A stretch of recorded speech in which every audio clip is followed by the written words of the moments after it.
Salam damai sejahtera. Ini adalah Lucia Dream Kitchen. Daniel 2 ayat 28. Di dalam surga ada Allah yang menyingkapkan rahasia-rahasia. Mari kita berdoa. Bapa, Engkau adalah Allah yang menyingkapkan rahasia. Singkapkanlah rahasia firman-Mu hari ini, supaya kami makin mengenal akan hati-Mu, Bapa. Roh Kudus, urapi kami semua dimanapun kami berada saat ini. Kiranya kasih-Mu, damai sejahtera-Mu, dan urapan-Mu ada bersama-sama dengan kami. Terima kasih Tuhan Yesus. Kami akan duduk diam, mendengarkan hati-Mu, mendengarkan perkataan-Mu. Dalam nama Yesus. Amin. Saya akan bacakan Lukas 10 ayat 38 sampai 42. Ketika Yesus dan murid-muridnya dalam perjalanan, tibalah ia di sebuah kampung. Seorang perempuan yang bernama Marta menerima dia di rumahnya. Perempuan itu mempunyai seorang saudara yang bernama Maria. Maria ini duduk dekat kaki Tuhan dan terus mendengarkan perkataannya. Sedang Marta sibuk sekali melayani.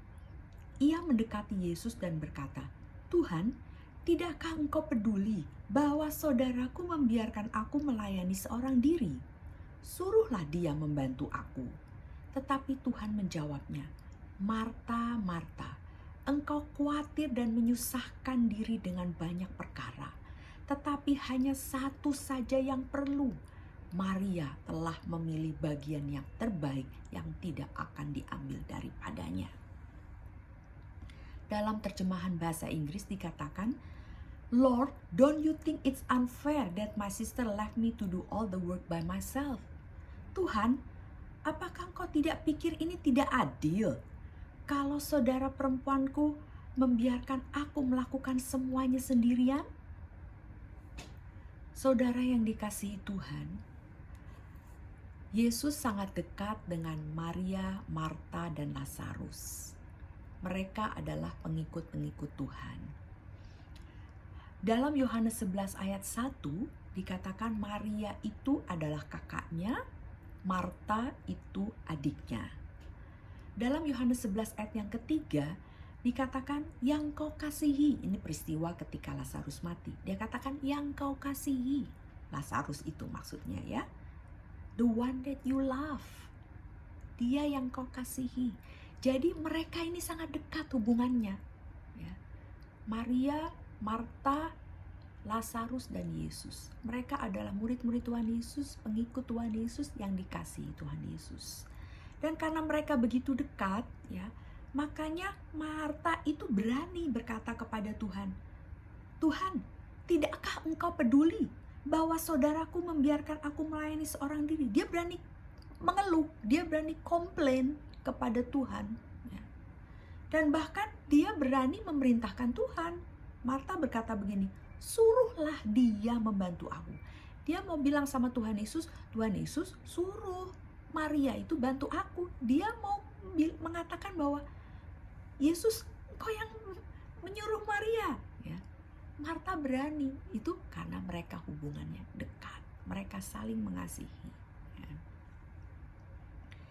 Dalam ayat yang ke-42, ya, dalam bahasa Inggris dikatakan, "But one thing is needed." Satu hal yang perlu. "And Mary has chosen that good part." Dan Maria sudah memilih bagian yang terbaik itu, which will not be taken away from her, yang tidak akan pernah diambil daripadanya. Saudara yang dikasihi Tuhan, apakah salah sih sibuk dengan urusan rumah tangga, bersih-bersih rumah, memasak, menyiapkan makanan semuanya bagi Yesus? Apakah salah? Sama sekali tidak. Karena di dalam cerita itu, Yesus tidak pernah menyalahkan Marta. Dia cuma mengatakan Maria memilih yang terbaik, yang perlu. Dia tidak menyalahkan Marta. Ada hal-hal dalam hidup kita di mana kita harus menentukan prioritas hidup kita. Mana yang lebih perlu. Itu yang mau Tuhan katakan sebenarnya. Ya. bukan soal tidak boleh memasak atau mempersiapkan, bukan itu. Itu adalah yang penting juga. Ya.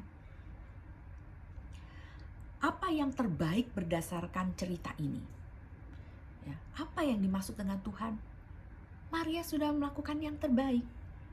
Ayat 39, dia duduk dekat kaki Tuhan dan terus mendengarkan perkataannya. Itu yang terbaik. Duduk dekat kaki Tuhan. Duduk dekat kaki Tuhan itu menunjukkan sikap kerendahan hati kita. Ketika kita mau datang kepada Tuhan, duduk di kakinya. Itu menyatakan kerendahan hati kita. Kita datang kepada Dia dengan mengetahui bahwa Dia adalah Tuhan yang mengetahui segala sesuatu. Dia Allah yang berdaulat. Kita datang dengan kerendahan hati kita. Kita datang dengan mengetahui bahwa Dia adalah Tuhan yang menghapuskan dosa-dosa kita. Tetapi yang dilakukan Maria lebih daripada itu. Dia duduk dekat kaki Tuhan karena dia tahu bahwa Tuhan itu mengasihi dia dan dua saudaranya. Bukan sekedar hanya tahu, oh ini Tuhan yang berkuasa, yang berdaulat. Ya. Tapi dia tahu, dia duduk dekat kaki Tuhan. Karena dia tahu Tuhan Yesus mengasihi dia, mengasihi juga kedua saudara-saudaranya. Mari, ketika kita datang kepada Tuhan, kita datang dengan karena kita mengetahui Yesus sangat mengasihi kita. Yesus sangat mencintai saudara. Datang kepada Dia dengan satu itu di dalam hati saudara.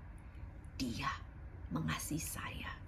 Dia sayang sama saya.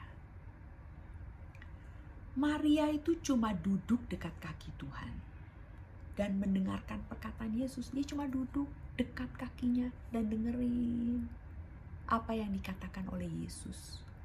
Dia tidak bertanya apa-apa. Dia juga tidak menginterupsi Yesus. Dia juga tidak minta untuk didoakan apa-apa. Cuma dekat saja dengan Tuhan dan mendengarkan Yesus. Yesus bilang, itu yang perlu, yang terbaik, yang tidak akan diambil daripada Maria. Ambil waktu saudara, dekat dengan Tuhan. Lakukan dengan intentional, dengan niat, dengan tekad. Duduk di kaki Dia. Dekat dengan hati Tuhan. Karena Tuhan mengasihimu. Dan dengar perkataannya. Kita tidak usah ngomong apa-apa.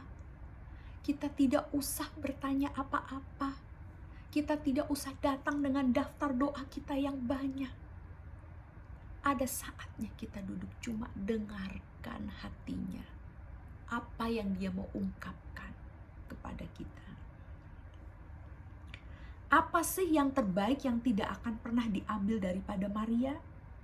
Apa? Apa yang terbaik yang tidak akan pernah diambil dari Maria? Karena firman itu berkata gitu. Yesus berkata, Maria telah memilih bagian yang terbaik yang tidak akan diambil daripadanya. Jadi apa yang tidak akan pernah diambil daripadanya? Apa? Yang tidak pernah diambil dari Maria adalah momen saat di mana dia dekat dengan Yesus, di mana pikirannya, perasaannya, hatinya itu cuma terfokus kepada Yesus, apa yang Yesus katakan. Momen atau saat di mana dia dengarkan perkataan-perkataannya. Momen itu di mana dia cuma berdua bersama Yesus dengarkan perkataannya. Momen itu, saat itu tidak akan pernah diambil daripada Maria. Itu menjadi milik Maria selama-lamanya. Saya akan berikan contoh. Saya punya teman, suami istri, anaknya cuma satu. Satu kali anaknya sakit, kena demam berdarah, dan harus masuk rumah sakit. Mereka keluarga yang mampu, jadi anaknya berada di kamar sendiri. Suami istri ini, kedua-duanya tinggal menemani di rumah sakit. Demam berdarahnya tidak terlalu parah, tapi mereka berdua-dua suami istri bersama dengan anaknya di rumah sakit. Momen-momen itu, masa di mana mereka bersama-sama di rumah sakit, bagaimana anak ini melihat betapa orang tuanya meninggalkan pekerjaannya dan semua kegiatan mereka yang lain untuk cuma bersama anaknya selama beberapa hari di rumah sakit. Masa-masa itu adalah masa-masa di mana anak ini bisa melihat betapa orang tuanya mengasihi dia dan memperhatikannya dan membela dia. Dan masa itu tidak akan pernah diambil dari anak ini. Selama-lamanya anak ini akan tahu betapa orang tuanya melakukan itu untuk dia. Itu maksud saya. Ketika saudara mengambil waktu duduk dekat kaki Tuhan dan dengarkan dia. Biarkan dia berbicara kepadamu, mengungkapkan rahasianya. Dalam Yohanes 20 ayat 16, Yesus itu dipanggil ketika dia bangkit, ya. Maria Magdalena memanggilnya apa? Rabuni, artinya guru. Dia tidak memanggilnya Tuhan, dia memanggilnya Rabuni. Karena pada masa itu, perempuan dan laki-laki tidak seperti sekarang. Di sinagog mereka tempatnya terpisah. Perempuan tidak bisa melakukan bebas seperti orang laki-laki. Dan perempuan tidak belajar seperti laki-laki. Tapi Yesus mengajar para wanita-wanita itu pada zaman itu. Jadi bagi wanita-wanita pada zaman itu yang berbondong-bondong banyak sekali mengikuti Tuhan Yesus, bagi mereka dia adalah guru yang mengajar. Saudara yang dikasihi Tuhan, ketika kita duduk dekat kaki Tuhan mendengarkan perkataannya, dia akan mengajarkan kepada kita hal-hal yang perlu kita ketahui. Dia akan mengungkapkan rahasia dan hikmatnya. Dan momen-momen itu, di mana cuma ada saudara berdua intim dengan Tuhan, dengan Tuhan yang mengasihimu, dengan Bapa yang mengasihimu. Momen di mana engkau merasakan hadiratnya, merasakan kasihnya, merasakan jambahannya, lawatannya. Momen itu tidak akan pernah diambil dari saudara. Itu adalah milikmu. Mari lakukan. Dan engkau akan lihat betapa dia akan mencurahkan, memberitahu saudara, dia baik. Dia Bapa yang baik. Dia Bapa yang mengasihi. Pilihlah yang terbaik seperti Maria yang perlu dalam hidupmu sehari-hari. Lakukan dengan intentionally, dengan niat untuk duduk mendengarkan hati Bapa, merasakan kasihnya. Dia mengasihimu. Mari kita berdoa. Bapa, terima kasih Engkau mengasihi kami. Bapa, ketika kami anak-anak-Mu datang kepadamu, dekat dengan hati-Mu, mendengarkan perkataan, berbicaralah kepada kami Bapa. Kami akan mendengarkan. Dalam nama Yesus. Amin. Saudara yang dikasihi Tuhan, kiranya kasih karunia dan favor, perkenanan Tuhan Yesus Kristus menyertai kita semua. Amin. Terima kasih, saudara sudah bersama Lucia Dream Kitchen. Kita akan bertemu lagi. Jangan lupa like dan subscribe. Terima kasih.